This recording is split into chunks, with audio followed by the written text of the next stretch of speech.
نحن نقص عليك أحسن القصص بما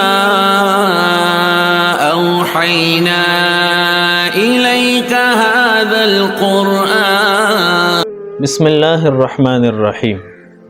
یو ملګری تاسو کړو چې د واده د پاره راته یو اهمه او مجربه وظیفه وخایا چې الله رب العزت می په خیر فی السرا زر تر زرا د واده تنظیم فرمایي. نو اصل خبره خدا دا چې هر یو حکم د الله د طرف نه صادریږي او د هر کار د پاره یو مقرر شوه وخت وي چې هغه کار په هغه مقرر شوه وخت کې د الله په حکم سره کیږي. نو غوندونه اهمه وظیفه ده چې د رب ذوالجلال نه په خصوصي اوقاتو کې د دعاګانو اهتمام شروع کا.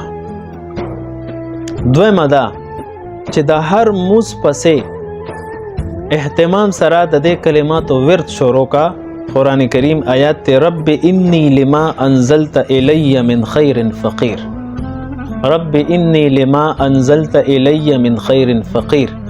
د دې کلماتو ورد شروع کا د هر موز نه پس ان شاء الله العزیز رب ذوالجلال بستا د وعدت تمام اسباب د غیبی خزانو نه پوره کوي.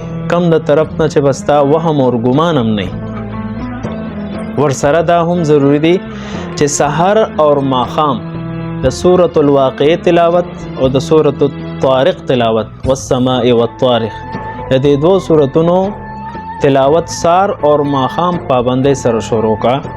ان شاء الله العزیز د داسې طرف نه به الله تنظیم کوي د واده تستا به وهم او ګمان کې نه. سلام.